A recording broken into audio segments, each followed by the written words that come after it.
धन्य है प्रहलाद जी महाराज,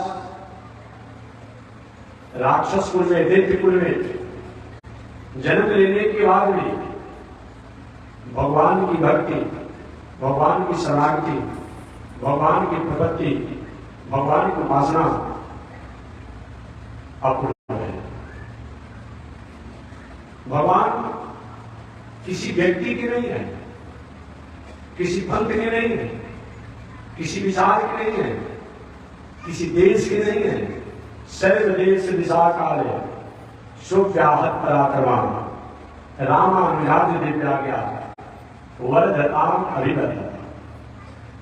सभी देश और सभी दिशाओं के लिए और सबके लिए परमात्मा।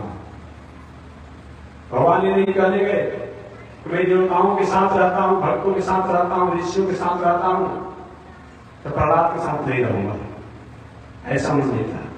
बस एक ही परमात्मा का वचन है, निर्मल मन सो मोहि भावा।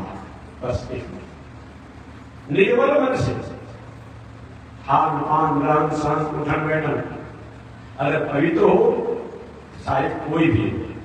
भगवान कहते हैं अहम समुद्धरता, मैं उसका उद्धार करता हूं, मैं उसका कल्याण करता हूं। पर कहते नहीं है उदाहरण के रूप में प्रहलाद जी, जिस प्रहलाद जी के पिता हिरण्यकश्यप को भगवान ने मारा, वही प्रहलाद जी महाराज के ऊपर भगवान ने अपूर्व कृपा किया, उनको राजगद्दी पर बैठा दिया। प्रहलाद जी महाराज राजा बनने के बाद प्रजा को राष्ट्र के नाम से संबोधन करते हुए कहते हैं कि हे महानुभाव, भगवान की प्रसन्नता के लिए, भगवान की प्राप्ति के लिए, मोक्ष की प्राप्ति के लिए, आत्म कल्याण के लिए शास्त्रों में जो कुछ आचरण बताए गए हैं उनको जीवन में उतारने से भगवान की प्रसन्नता होती है और शरीर त्यागने के बाद हम मोक्ष वैकुंठ को प्राप्त करते हैं। वो कौन कौन उपाय है कल ही मैंने याद दिलाया था, तो आज एक बार याद लाकर आगे बढ़ जाऊंगा। सबसे प्रथम श्रद्धा प्रेम पूर्वक गुरु और गुरु की वचनों में निष्ठा और सेवा की भावना। सबसे प्रथम श्रद्धा और प्रेम, श्रद्धा भी होनी चाहिए और प्रेम भी होनी चाहिए।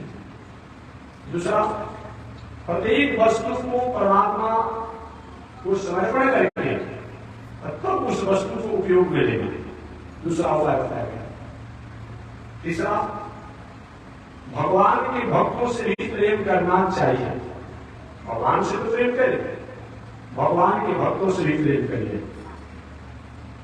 चौथा, विधि से भगवान की पूजा आयोजन करना चाहिए। मन में आवे, मनमाने ढंग से नहीं, शास्त्र की जैसी परिपाटी हो उसके अनुसार पूजा आयोजन उपासना करना चाहिए। पांचवा, भगवान की कथा को बार बार सुनना चाहिए। सुनने से एक न एक दिन हमारे दिल दिमाग मन बुद्धि पर प्रभाव पड़ता है। छठवां, भगवान के नाम, गुण, रूप, धाम, लीला सब में निष्ठा करनी चाहिए। नाम का भी उतना ही महत्व है जितना रूप का है, रूप का उतना ही महत्व है जितना लीला का है, लीला का उतना ही महत्व है जितना धाम का है, भगवान का धाम का उतना ही महत्व है जितना का है। ऐसे सब में प्रेम भाव होना चाहिए। अगला, भगवान द्वारा निर्देशित आदेशित जो भी धर्म है उनसे कभी उदास नहीं होना। भगवान के मंदिर और मूर्ति में भगवान का स्वरूप मान करके उनकी सेवा यजन करना चाहिए। अगला बताया गया, काम, क्रोध, लोभ, मोह, मद, मत्सर पर विजय प्राप्त करने की चेष्टा करना चाहिए। काम क्या है? काम किसी करते हैं।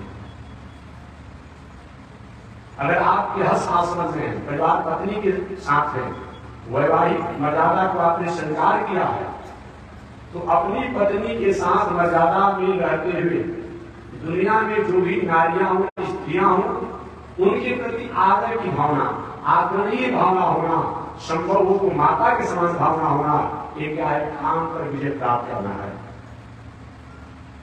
क्रोध, जिस क्रोध करने से अपना लाभ होता हो, अपना फायदा होता हो और दूसरे का नुकसान पहुंचता हो, ऐसा क्रोध नहीं करना चाहिए। इस पर विजय प्राप्त करना चाहिए। इस क्रोध से राष्ट्र का, समाज का, प्राणियों का, परिवार का, संस्था का कहीं विकास हो रहा हो तो वहां पर बड़ा होना ही चाहिए। यदि खलदंड करहु नहीं थोड़ा तो भ्रष्ट हो ही सुखी मार्ग। घर में कोई मालिक हो, घर के छोटे बालक भाई जब नहीं पढ़ेंगे क्या करेगा? दिमाग खराब होइए, नहीं पढ़ोगे तो भोजन नहीं देंगे, कपड़ा नहीं देंगे, रहने नहीं देंगे। एक क्रोध नहीं है, देखने में मालूम पड़ता है कि क्रोध है, लेकिन क्रोध नहीं है। क्योंकि ऐसा अनुशासन न किया जाएगा तो सब के सब लोग मार्गों से भटक जाएंगे। तो काम, क्रोध, लोभ, सभी लोग जो है नरक का द्वार नहीं है। आप खेती, व्यापार, नौकरी करते हैं, अध्ययन अध्यापन करते हैं और उसमें आपके मन में लोभ हो रहा है कि भगवान हमको लाख रुपया हो जाता, आपने खेती से, व्यापार से, नौकरी से, तो स्वाभाविक कोई भी व्यापार करता है 100 रुपया का तो चाहता जरूर है कि हमें कम से कम 125 रुपया का फायदा, 25 रुपया का फायदा है। ये लोग नहीं है। लोग वो है कि 100 रुपया के व्यवसाय कर रहे हैं, 100 रुपया का वस्तु है, आप 500 रुपया बनाने के लिए 2 नंबर का काम करते हैं। ये लोग जो है नरक करता है। काम, क्रोध, लोभ, मोह, सभी मोह नरक का द्वार नहीं है। एक दुनिया में जो भी परिवार के लोग, एक दुनिया में 2 प्रकार के दर्शन बताया गया है। एक तो बताया कि दुनिया से त्याग संभव नहीं है। किसको किसको त्यागेंगे? परिवार, पत्नी, बाल बच्चे, भाई बंधु, कितना त्याग करेंगे? पूरा जीवन बीत जाएगा त्याग करते करते, कभी कुछ अधूरी रह जाएगी तो करें क्या? सब परमात्मा काम माने करेंगे, हम उसे छोड़ जाएंगे। नाता एक राम जी से दूसरी नाता छोड़ दे, फल आस त्याग सब काम करते रहिए, सीताराम सीताराम सीताराम। जिंदगी की डोर 100 हाथ दीना नाथ के, महल हो के राके चाहे झोपड़ी में वास दे, धन्यवाद निर्विवाद राम राम कहिए, सीताराम सीताराम सीताराम। दुनिया के लोगों से व्यवहार करिए, दुनिया के लोगों से जो नाता है उस नाता को मानिए कि राम जी के कारण ही नाता है, भगवान के कारण ही नाता है। अगर वो परमात्मा नाता नहीं रखना चाहें तो अपने भावों के बीच से अपने आप में हम चले जाएंगे, रुक करके बस सब कुछ कर जाते। वो नाता जब तक रखे हैं तब तक ये दुनिया नाते वाले कहे जाते हैं, उनसे नाता छूट जाएगा। ये दुनिया के लोग नाता जोड़ने के बाद भी जोड़ नहीं पाते हैं। देखते हैं मरने के बाद जब अपना निजी नाता वाला होता है, पत्नी होते हैं, भाई होते हैं, बेटा होता है, जो परिवार के लोग होते हैं, सबसे पहले वही शत्रु बन जाते हैं, घर से बाहर निकालते हैं। अब शरीर ठंडा हो गया, गंध दे रहा है और रखना अच्छा नहीं, घर जो है शमशान बन गया है, भूत प्रेत जैसा हो गया, बताइए। सबसे पहले भूत प्रेत बनाने का काम करता है घर परिवार लोग करते हैं, जल्दी घर से बाहर निकाल देते हैं। लेकिन वो जब तक नाता जोड़ा हुआ है तब तक दुनिया के लोग हमारे हैं हमारे हैं हमारे हैं हमारे करते जाते हैं। ऐसा विचार करते हुए तो सभी मोह जो है ये नरक का द्वार नहीं है।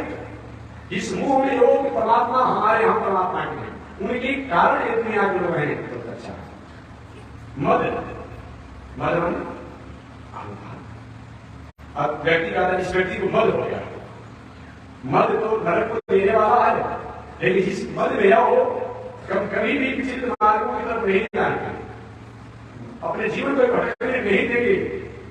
ऐसा विचार करते हुए परमात्मा पर पूर्ण विश्वास है, ये निष्ठा करते हुए अगर गलत मार्गों से न भटके, इसके लिए हमारे जीवन में मदद होता है तो होना चाहिए। मत्सर इत्यादि पर विजय प्राप्त करना। यदि मत्सर माने क्या होता है? मच्छर और मत्सर में बहुत अंतर नहीं है, बात समझिए। मच्छर और मत्सर से बहुत अंतर नहीं है।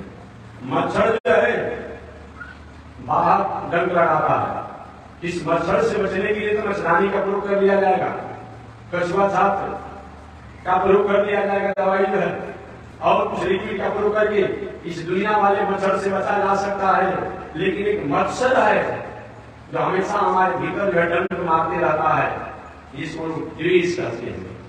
मत्सर माने द्वेष, डाह, ईर्ष्या।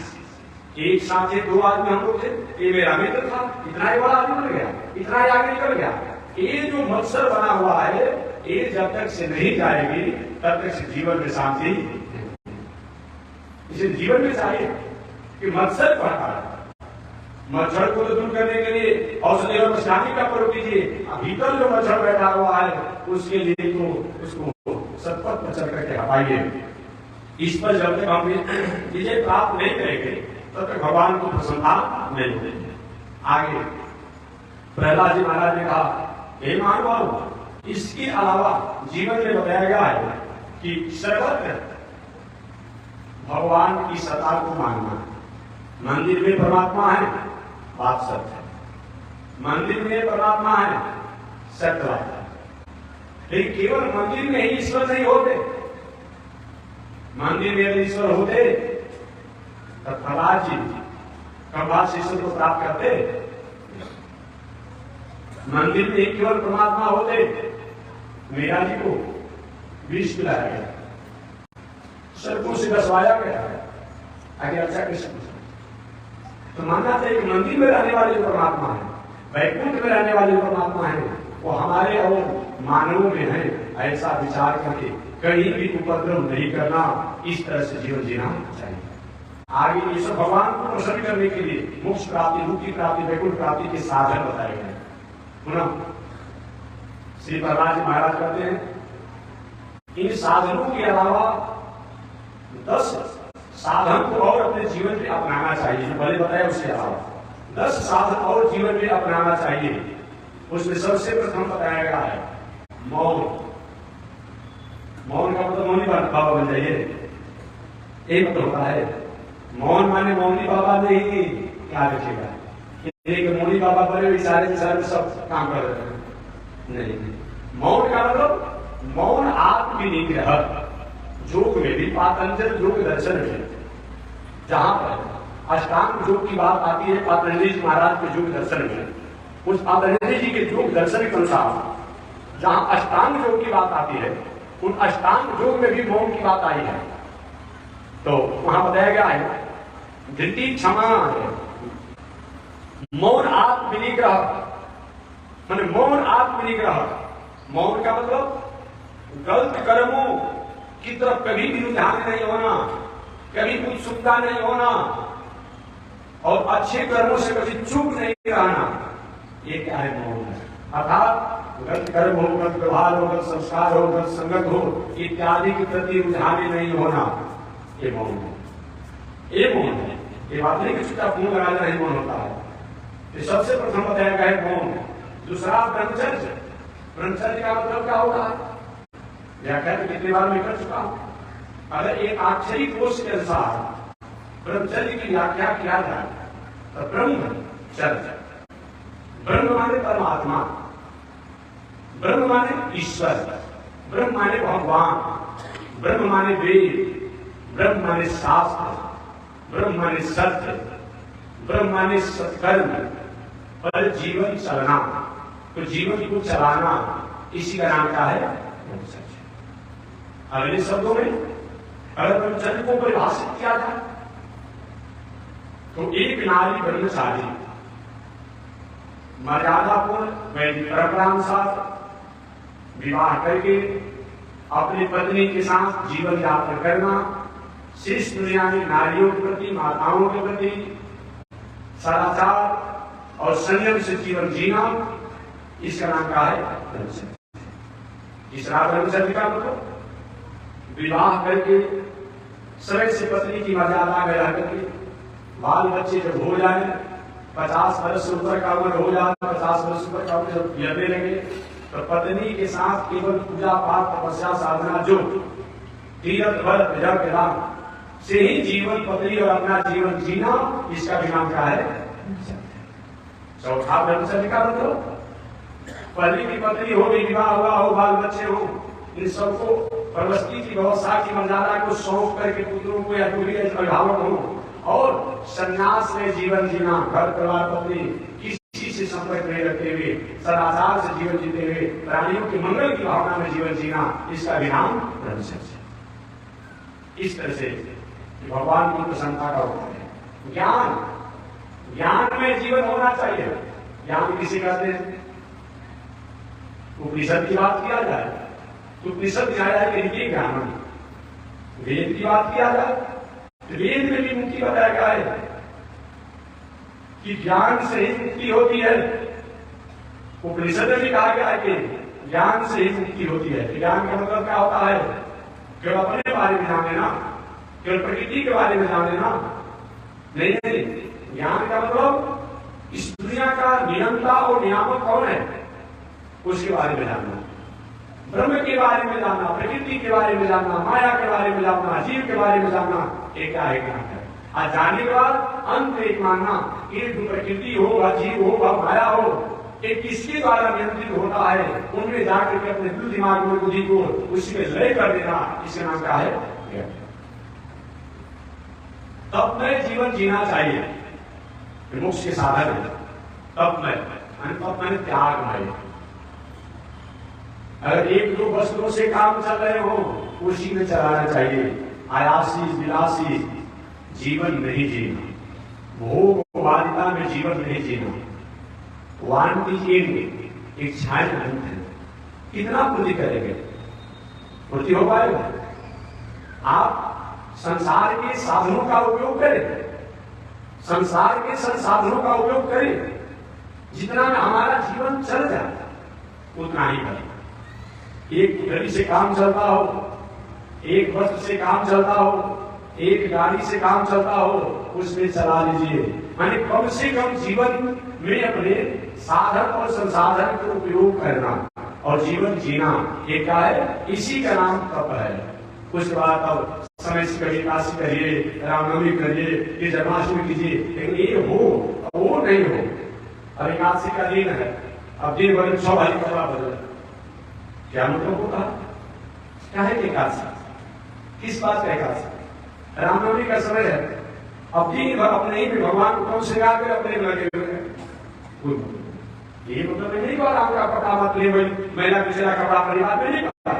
जितने में काम चल रहा है कम से कम अपने आप में हमारे जीवन में साधन संसाधन आयासी जीवन का उपयोग न हो, ऐसे जीवन जीने को तपस्या कहा जाता है। स्वाध्याय, स्वाध्याय होना चाहिए। स्वाध्याय का मतलब शास्त्रों का चिंतन होना चाहिए। शास्त्रों को जब तक हम चिंतन नहीं करते, स्वाध्याय नहीं करते हैं, अनुशीलन नहीं करते हैं, परिशीलन नहीं करते हैं, तब तक से हम अपने स्वरूप को समझने में अधूरा रहते हैं। अतः समय से शास्त्रों का स्वाध्याय करना चाहिए। स्वधर्म का पालन करना, ये भी बात है, लेकिन आज यही गड़बड़ा गया है। स्वधर्म का पालन करना। अगर आप गृहस्थ आश्रम में हैं, गृहस्थ आश्रम में तो गृहस्थ आश्रम की मर्यादा में रह करके पूजा पाठ धर्म कर लीजिए। अगर आप विरक्त आश्रम में तो विरक्त आश्रम में रहकर पालन कीजिए। लेकिन आज सबसे गड़बड़ एक बात हो गया है, विवाह शादी कर ले रहा है, 2-4 बाल बच्चा जन्मा दे रहा है, या तो नहीं विवाह बच्चा जन्मा है, अब गाड़ी में बढ़ा करके, कपड़ा लेकर के, कमंडल लेकर के, चिमटा लेकर के घूम रहा है। जो संत ओरिजिनल है अवकाश, उनका अवकाश कहिए तो ओरिजिनल जो संत शरीर उनका होता है। एक दूर में जब भी होगा चमक नहीं करेगा, या देखिए मार्केट में बिल्कुल नहीं करेगा। देखते होंगे 50 रुपए का आभूषण मिलता है, सोना का आभूषण शरीर में शाइनिंग होता है, लेकिन 6 महीने के बाद 3 महीने के बाद शाइनिंग विलास हो जाता है। तो नहीं वैसा करेगा तो अपना भी नहीं करेगा। लेकिन प्राय ऐसा देखा जाता है कि विवाह कर दिया, बाल बच्चा को जन्म दे दिया, अभी छोटे छोटे बालक को पढ़ाना चाहिए, दिखाना चाहिए, संस्कार देना चाहिए, पत्नी की प्रवृत्ति की व्यवस्था करना चाहिए, दाढ़ी को छोड़ा करके, तिलक करके, भेष बना करके घूम रहा है, 6 महीना घरे रह रहा है, 6 महीना अपने आपने जब उपलब्ध करके खाना खा रहा है। महाराज जी कहा रहा प्राय आप अगर घटना से सभी करेंगे तो पता आपको चलेगा 100 में लगभग 90% ऐसे ही होंगे, 10% तो सही माने में अपने स्वरूप में। ठीक है, दुनिया में कमा लीजिए, बुला लीजिए, एक बार किसी को रोकेगा नहीं, दुनिया में कमा लीजिए और पूजा लीजिए, लेकिन आप चला था भजन को बोलकर लगे का पास जिस लक्ष्य और उद्देश्य को लेकर के आपने चला, वो लक्ष्य उद्देश्य की पूर्ति नहीं हुई। कहते हैं प्रहलाद महाराज स्वधर्म का पालन करना चाहिए। अगर गृहस्थ आश्रम में क्या धोती कुर्ता पहन करके, फुल पैंट कुर्ता पहन करके शंकर जी के मंदिर में जाएंगे, काली जी के मंदिर में जाएंगे, हनुमान जी का जाएंगे, तो हनुमान जब खड़े रहेंगे फिर तो साधु का वेश नहीं बना, उनको मैं कला नहीं करूंगा, भगवान नाराज हो जाएंगे। ये कहाँ की बात है भाई? ये कहाँ की बात है? ये नहीं हो रहा है अपने आप में। नहीं, मेरा निवेदन होगा स्वधर्म का पालन करना चाहिए। अगर आप गृहस्थ आश्रम में हैं तो गृहस्थ आश्रम की मर्यादा को पालन के लिए बाद में समय मिलने पर कहीं अपना विद्वता होते हुए बाल बच्चे परिवार पत्नी सबका कहीं व्यवस्थित की संस्कार की शिक्षा की सारी व्यवस्थाओं से कहीं उपरांत हो गए, उससे कहीं अलग हो गए, तो अपने आप में बाद में जाएंगे। ये मतलब तो नहीं है कि फैशन बन गया है कि ब्याह शादी करके और बाकी नारी को सुहा के कपड़ा पहन करके कमंडल में घूम रहे हो, इधर हम लोग परेशान कर रहे हो, जो साधु महात्मा और परेशानी हो रही है अपने आप में। इसीलिए हमारे प्रहलाद जी कहते हैं कि स्वधर्म का पालन करना चाहिए। केवल प्रहलाद जी नहीं कर रहे, श्रीमद् भगवद गीता में भगवान श्री कृष्ण ने भी कहा स्वधर्म स्वधर्म स्वधर्म अनुश्रेयो पर धर्म भाव। अपने धर्म में रहना श्रेष्ठ है, पर धर्म भयावह। चाहे कितना भी वेशभूषा बना ले सब कर लीजिए, लेकिन भय बना रहेगा। रावण राक्षस था, अपने राष्ट्रवृत्ति में था, लेकिन ये भी जब सन्यासी का वेश बनाकर सीता जी को हरण करने गया तो भले सीता जी को हरण कर लिया, लेकिन देखता था कि आप बन जाएंगे, एक महीने को पहचान कर क्या भी साधु का वेश बनाया, हमेशा अपने आप में धैर्य था। हम अगर दूसरे के धर्म में रहते हैं, दुनिया कहे या न कहे, दुनिया जाने या न जाने, लेकिन हम तो जानते हैं अपने बारे में हम कौन है, हम क्या कर रहे हैं। इसीलिए सब धर्मों का पालन करना चाहिए। शास्त्र ज्ञान, शास्त्र का ज्ञान होना चाहिए। आज कैसा चल रहा है, इसलिए शास्त्र ज्ञान होना चाहिए। उसके द्वारा ही हम जगत को और जगदीश को जान पाते हैं, सत्य असत्य को जान पाते हैं, नीति अनीति को जान पाते हैं, न्याय न्याय को जान पाते हैं। एक कहीं कर्म जो है कहीं पूर्ण हो जाता है, कहीं पाप हो जाता है। एक कहीं व्यवहार कहीं पूर्ण भी हो जाता है, कहीं पाप हो जाता है। इसको हम शास्त्र से जानेंगे तब तो। इसीलिए शास्त्र का ज्ञान होना, जब समय निकाल करके भगवान के नामों का जप भी करना चाहिए, मोक्ष प्राप्ति के साधन बताए गए हैं। और एकांत सेवन समय निकाल कर कभी कभी कुछ समय अकेले में भी रहना चाहिए। या कि हम जीवन में जो कर्म कर रहे हैं, आचरण कर रहे हैं, क्या इतना ही मेरा है, इसके अलावा भी कुछ करना चाहिए।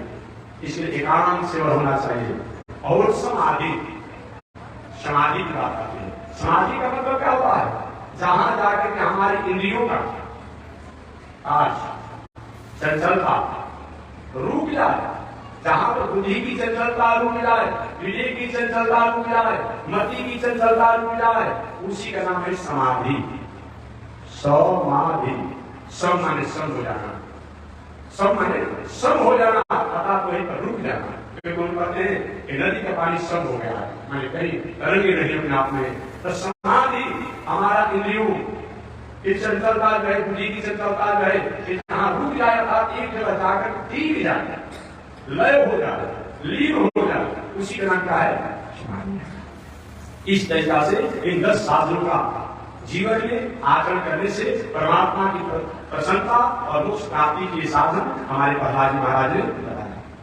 यस्त्वया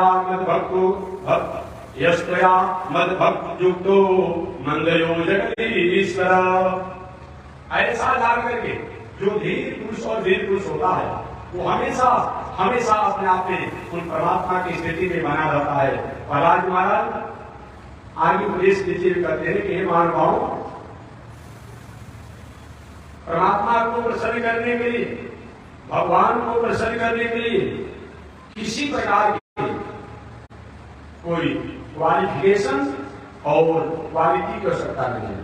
क्या व्याधस्याचरणं ध्रुवस्य च वयो विद्या गजेन्द्रस्य च विद्या गजेन्द्रस्य का जाति विद्रस्य जातो पदे। भगवान को किसी प्रकार की कोई वस्तु नहीं चाहिए। व्याधस्याचरणं ध्रुवस्य, आपने जाना होगा वह गजेंद्र के पास क्या था? एक तो हाथी, हाथी की क्या स्थिति होती है आप जानते होंगे। उसके महाउत मलवर्ग के हाथी को स्नान कराता है, हाथी जो ही बाहर आता सुनने का दूर से तो फेंक लेता है। क्या हो सकता है? ऐसे कोई परमात्मा ने कृपा किया, केवल भक्ति के कारण किया। व्याधस्याचरणम ध्रुवस्य, ध्रुव जी महाराज ये कोई कहे कि बहुत बड़ा योग्यता हो तो कहे ने बहुत पढ़ा लिखा था, कौन पीएचडी किया होता नहीं किया।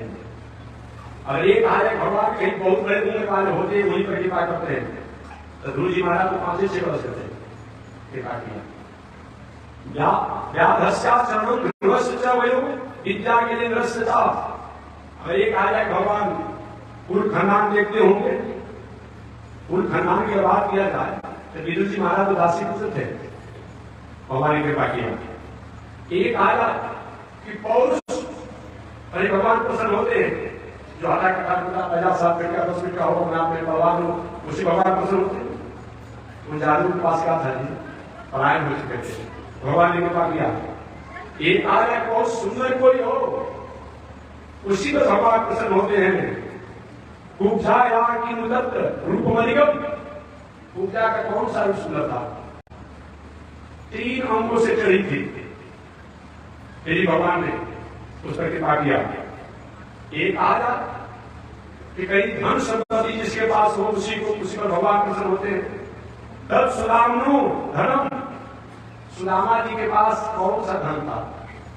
सुबह खाते शाम को व्यवस्था में परेशानी होती, शाम को खाते तो सुबह व्यवस्था में परेशानी हो जाती, कि भगवान की कृपा की।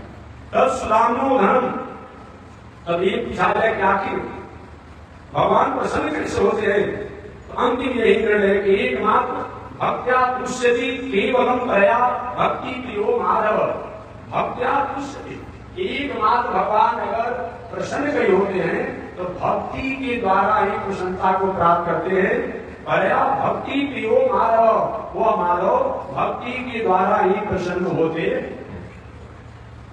इसलिए किसी प्रकार की कोई क्वालिफिकेशन और क्वालिटी हो तभी परमात्मा, इसका मतलब नहीं कि पढ़ना ही नहीं चाहिए, ये कहने का मतलब नहीं।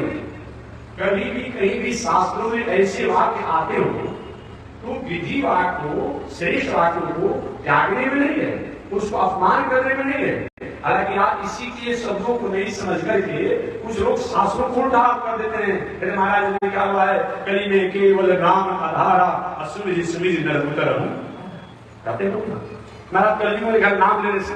अरे भाई क्या समझिए बातों को, क्या बात है? तबीयत खराब है, भोजन अच्छा नहीं लग रहा है, अनेक प्रकार पकवान सामने रखे जाते हैं, खाने का मन नहीं करता है, तो डॉक्टर साहब कहते हैं चलो भाई कम से कम खिचड़ी सीधी करके अपना कोमल जो है। इसका मतलब ये कि पूरा पूरा कोई दाल भात सब्जी खाने के लिए अपने साथ से नहीं, उनकी अनुकूलता नहीं है, तो इसको उनकी पाचन क्रिया पचाने में सक्षम नहीं है। अब तो ये होता है भाई आप खिचड़ी भी खा लीजिए, कम से कम एक स्वस्थ रहिए। ठीक वही बात है, जो बड़े बड़े साधक लोग, बड़े बड़े साधना करने वाले लोग योग करके, जग करके, तप करके, तीर्थ करके, व्रत करके जिन फल को प्राप्त किया करते थे, उन फल को हम भगवान के नाम को जप करके भी प्राप्त कर सकते हैं। ये बात है, ये मतलब नहीं कि योग जब तब सब छोड़ देना चाहिए। एक बार एक महोदय जी ने कहा था, महापुरुष ने, महाराज कलयुग में तो जग करने को निषेध लिखा हुआ है शास्त्रों में। हमने कहा कितना ही आपने पढ़ा है? अरे कलयुग में जग को निषेध लिखा गया है, संन्यास निषेध लिखा गया है। उन्होंने कहा आधा अक्षर पढ़े होंगे, आधा अक्षर पढ़ने से शास्त्रों को आगे पढ़िए और पीछे पढ़िए। केवल वाक्यों को पढ़कर प्रमाण देने तो भ्रम हो सकता है। एक बार उदाहरण देकर तब आगे नहीं आ जाऊं। एक बार एक नटखट स्वभाव के मौलाना साहब थे, नटखट स्वभाव के, उन्होंने तय किया था आज सभी को मैं हैरान कर दूंगा, ऐसा बात कहूंगा लोग बड़े बड़े पुराने मौलाना लोग हमारे सामने नतमस्तक हो जाएंगे, हैरान हो जाएंगे। और मैंने सुनिए भाई, कुरान में लिखा है कि कुरान नहीं पढ़ना चाहिए। कितनी बड़ी आश्चर्य बात है। आजकल के नया नया विचारक यही बात करता है कि वेद में लिखा है, शास्त्र में लिखा है, अमुक में लिखा है, रामायण में कहीं पढ़ना है, रामचरितमानस में लिखा है, तो थोड़ा नए से जुआ थे। एक पुराने जितने भी मौलाना है सबको मैं आसन में डाल दूंगा। उन्होंने कहा कि कुरान में लिखा है कि कुरान नहीं पढ़ना चाहिए। बड़ी हैरान हो गए, बड़े बड़े मौलाना जो थे पुराने थे, भाई हमारा उम्र बीत गया 70 वर्ष, 75 वर्ष, 80 वर्ष, आगे मेरे कुरान कितनी बार पढ़ा, ये तो नहीं मिला। कई बार कुरान में लिखा हुआ है कि कुरान नहीं पढ़ना चाहिए। एक कहाँ लिखा हुआ है तो कुरान के पुस्तक लेकर के दिखा देखिए इस पन्ना में इस पृष्ठ इस लाइन में लिखा हुआ है, लोगों ने पढ़ लिया, लिखा हुआ है कुरान नहीं पढ़ना चाहिए, कुरान नहीं पढ़ना चाहिए, कुरान नहीं पढ़ना चाहिए। सब अपना माथा पकड़ लिया, बोला था आपने तो हदीस को पढ़ा ही नहीं था। एक उसमें और भविष्य और पुराने से पुराना ऐसा तो हो नहीं सकता। फिर थोड़ा सा पुस्तक दिए तो अध्ययन का पुस्तक देखिए लिए तो लेने के बाद उसमें लिखा था कि नपाक के समय कुरान नहीं पढ़ना चाहिए। क्या लिखा था? नपाक के समय कुरान नहीं पढ़ना चाहिए। तो नपाक में था उसको उठा से दबा दिए थे, सुखा दिए थे और लिखा थे कुरान में लिखा है कि कुरान नहीं पढ़ना चाहिए, कुरान में लिखा है कि कुरान नहीं पढ़ना चाहिए। वही बोला कि बताओ ये लिखा हुआ है नपाक माने अशुद्धि अवस्था में और शौच अवस्था में कुरान नहीं पढ़ना चाहिए। आज यही लोगों की हाल हो गई है। किताबें का मानस का बात में लिखा हुआ है अपने आप में, करीब में केवल नाम आरा सुन सुन पारा। अरे भाई पढ़िए लिखिए ना। भगवान श्री कृष्ण आज से 6000 वर्ष पहले इस धराधाम पर आए, अर्जुन को उपदेश देते हुए हम दुनिया के लोगों को उपदेश दिए कि अर्जुन और घर छूट जाए, पत्नी परिवार बाल बच्चे छूट जाए, लेकिन एक दो दान कर्म न त्याग। क्या कहा? ये क्यों दान कर्म न त्याग, यज्ञ दान तब एक कभी भी त्याग करने योग्य नहीं है। एक तरफ भगवान श्री कृष्ण ने कहा कि किसी काल में किसी समय में यज्ञ दान तब को त्याग नहीं किया जाएगा, और दूसरी अगर कहीं मानस का बात में आकर के मानस को कह देंगे तो मान होगा। समन्वय करना पड़ेगा आपको समन्वय कैसे करेंगे आप? इसलिए रामचरित मानस में मानस का देखा था कि प्रथम मुनि जी कीरत गाई, हे महाराज मैं जो भी लिख रहा हूँ मेरा नहीं है, प्रथम मुनियों ने जो गायन किया लिखा है उसी पर मैं चल रहा हूँ, उसी को लिख रहा हूँ। ऐसा बात तुलसीदास कहेंगे फिर कृष्ण भगवान के वचन को अपने आप में खंडन करेंगे, हो नहीं सकती है। वो भाव शंकर जी ने पार्वती जी को उपदेश दिया है राम कथा का, वो खंडन होगा। इसलिए शास्त्रों का समन्वय करना पड़ेगा, शास्त्रों का समन्वय करना पड़ेगा, अन्यथा कहीं भी भ्रमित हो सकते हैं। तो किसी किताबों में ग्रंथों में ऐसी कोई बात आती हो तो समझना चाहिए इसका तात्पर्य नहीं कि हम अपने आप में तपस्या जब सब छोड़ दें। नाम अर्थात हमारे पास जग करने के पास धर्म नहीं है, तप करने की ऐसी कोई हमारे पास ताकत नहीं है, तीर्थ करने की कोई हमारे पास स्थिति नहीं है, तब क्या करें? भगवान के नाम को लेकर के भी उच्चारण करके भी जब करके भी कीर्तन करके भी हम उस फल को प्राप्त कर सकते हैं जिस फल को जग द्वारा, दान द्वारा, तप द्वारा, योग द्वारा, साधना द्वारा, तीर्थ द्वारा प्राप्त किया जाता है। इस प्रकार से समन्वय करना, अन्यथा समन्वय नहीं करेंगे आप शास्त्रों से शास्त्रों का खंडन करेंगे। इसलिए वेदार्थो निषेधव्य स्मृति इतिहास पुराण, वेदार्थो वेद का अर्थ निश्चितव्य निश्चय किया जाता है, स्मृति इतिहास पुराण, स्मृति द्वारा इतिहास द्वारा पुराण द्वारा। ये बताया गया। साधारण किताब के अर्थ लगाने के लिए हमें सहायक पुस्तिका की आवश्यकता पड़ती है, चंद्रिका की आवश्यकता पड़ती है। अब इन शास्त्रों के अर्थों पर फिर से लगाएंगे आप भटक जाएंगे। इसलिए शास्त्रों के अर्थों को लगाने के लिए अन्य ग्रंथों में पढ़ना पड़ेगा, अन्य शास्त्रों को जानना पड़ेगा, तब उसी अर्थों को हम समझ पाएंगे। ये बताएंगे हमारे प्रहलाद महाराज ने कहा हे मानव, भगवान को प्रसन्न करने के लिए भक्ति के द्वारा परमात्मा जैसी प्रसन्नता को प्राप्त करते हैं और कहीं नहीं देखा जाता है। अर्थात भक्ति में कुछ करना नहीं पड़ता है, केवल अपने भाव को, अपने वस्तु को, अपने व्यवस्था को परमात्मा को मान करके, परमात्मा को अर्पण करके उस वस्तु व्यवस्था को अपने जीवन में उपयोग में लिया जाता है। इसलिए भक्ति प्रियो माधव, ऐसे माधव भक्ति से प्रसन्न होते हैं। आगे प्रहलाद जी महाराज ने कहा जीवन में व्यक्ति के पास एक धन आ जाता है तो धन आने के बाद व्यक्ति में कुछ न कुछ दोष आने की संभावना बन जाती है। वो अविश्वास हो जाता है, अहंकार, गर्व, द्वेष इत्यादि। जब भी पद प्रतिष्ठा मान सम्मान प्राप्त हो तो प्राप्त करने के बाद निश्चित रूप में चाहिए कि व्यक्ति को इसको प्राप्त होने पर हमारे में अहंकार होता है। आप बहुत परिश्रम करके बक्सर जाकर के वहां से गंगाजल लाइए, शंकर जी का अभिषेक करना है, नवरात्र के समय पूजन करेंगे, पितरों का पूजन करेंगे। कितना श्रम करके आप गंगा जी जलाइए। अरे यहाँ आने के बाद उस गंगा जल में एक घूंट शराब डाल दीजिए, पूजन के काम लायक रहेगा, जजन के काम लायक रहेगा। ठीक वही बात है, हमारे द्वारा कर्म तो किए जाते हैं, पुरुषार्थ किए जाते हैं, लेकिन उस अहंकार और दम रूपी अगर मदिरा में जाता है तो कर्म करने का कोई मतलब नहीं होता है। इसलिए जीवन में हमें चाहिए कि अहंकार का, दम का, अनिति का कहीं मदिरा हमारे कर्म पर न करके इस पर बार बार ध्यान देना चाहिए। आगे कहते हैं, मन में धनाभिजन रूप सुतव तेज प्रभाव बलो पौरुषम। कहते हे महानुभाव, मेरा ऐसा विश्वास है, महाराज कहते हैं, मेरा ऐसा विश्वास है कि उत्तम कुल में जन्म होने के बाद, रूप को प्राप्त करने के बाद, तपस्वी होने के बाद, विद्या को प्राप्त करने के बाद, तेज प्रभाव को प्राप्त करने के बाद, बल पौरुष को प्राप्त करने के बाद, योग इत्यादि गुणों से संपन्न होने के बाद अगर जीवन में भक्ति नहीं है तो सभी कुछ व्यर्थ है। जैसे कि उदाहरण में सुंदर सरोवर हो, सरोवर के चारों तरफ से वृक्ष भी लगे हो, फूल भी लगे हो, उद्यान भी हो, मार्बल टाइल्स घाट और सब कुछ लगा हुआ, और उस सरोवर में अगर जल नहीं हो देखा उसको बड़ी सुंदरता रहती है। तो हमारे जीवन में सब कुछ हो लेकिन भक्ति रूपी जल अगर न हो तो जीवन का कोई मतलब नहीं।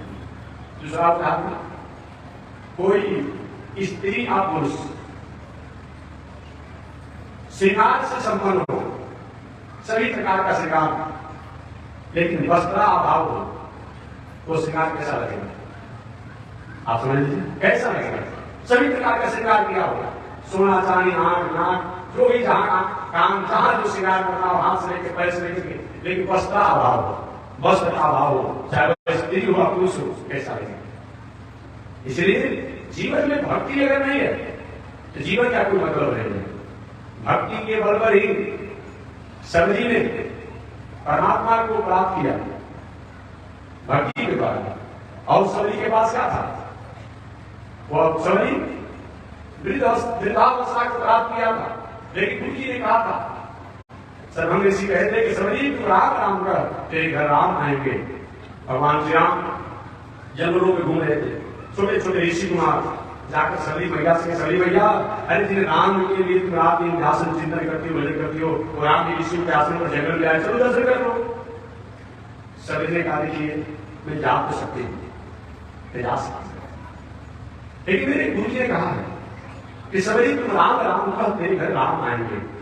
कहीं ऋषियों के आश्रम पर राम जी के दर्शन करने जाऊं, आराम के ऋषियों के आश्रम से दूसरे मार्ग से कहीं मेरे आश्रम पर आ जाएंगे, और राम का सत्कार अगर नहीं हो पाएगा तो गुरु का वचन असत्य हो जाएगा, झूठा हो जाएगा। जब मेरे गुरुदेव ने कहा है कि राम तेरे घर आएंगे, तेरे आश्रम पर आएंगे, तो ऋषि लोग जाएंगे। अब हुआ भी नहीं। बड़े बड़े संत महात्माओं के यहाँ घूमते फिरते हुए सबरी के आश्रम पर आए, और वाल्मीकि रामायण में वाल्मीकि जी ने तो हद कर दिया, शबरी आपकी का समय जाति दशरथ आत्म। सबरी ने दशरथ आत्म श्री राम का जैसा सत्कार किया और कहीं नहीं देखा जाता। और सत्कार के नाम पर क्या था? वेद का फल, वेद का फल था। आप हमें वस्तु कितना दे रहे हैं इसका मतलब नहीं है, आपको देने का भाव क्या है ये मतलब। जबकि आयुर्वेद में वैद्य को कुपत्र बताया गया है।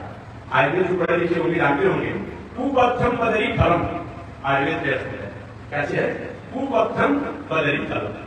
एक बदरी फल जो है मेरे कुपथ है, अगर एक सप्ताह खा लिया जाए तो रामा खांसी शुरू हो जाएगा, और खा कर ऊपर से पानी पी लिया जाए तो बिना सब्जी खांसी रहेगा। कुपथम बदरी फलम उपद्र बताया गया है। ऐसे बैल के फैल को सबरी ने राम जी को दे दिया और कुछ नहीं पूछा, महाराज हलवा बना दे कि भोग बना दे कि मलपुआ बना दे। आराम जी भी खाए अपने आप। और समझिए वाल्मीकि जी से पूछा गया, महाराज रामा बता के भगवान तो सबसे बड़ा सत्कार कहाँ हुआ? तो वाल्मीकि जी कहते हैं कि सबरी आपको जी का सम्यक जाते दशरथ आपको सबरी में जैसे राम का सत्कार किया और कहीं नहीं किया। ऐसा क्यों किया? क्या वाल्मीकि जी ने प्रोत्साहित किया? नहीं, प्रोत्साहित नहीं। इससे पहले भगवान श्री राम भरद्वाज ऋषि के आश्रम पर गए थे, वो तो कुलपति है भरद्वाज ऋषि जी, और भी ऋषियों के आश्रम पर गए थे। तो ऋषियों ने अपने साधना और साधन के बदल उनका सत्कार किया। किसी के पास लाख रुपया हो, उस लाख रुपया में कहीं 1000 रुपया हमको घर में दे दिए, बहुत बड़ी उपलब्धि बात नहीं है। भाई आप पति आदमी है, लाख रुपया आपके पास है, आपने दे दिया। किसी व्यक्ति के पास 100 रुपया हो और 100 रुपया मजदूरी करके उसमें कमाता है, खाता सब करता है, और 5 रुपया देता है, उसकी बड़ी उपलब्धि है। उपलब्धि वही बात है। ये जो ऋषि लोग भरद्वाज के आदि ऋषि लोग हैं, अपने मैं सिद्ध हूँ, मैं साधक हूँ, मैं साधना संपन्न हूँ, मैं सिद्ध संपन्न हूँ, ये मान करके ऋषियों ने भगवान श्री राम का सत्कार सम्मान किया।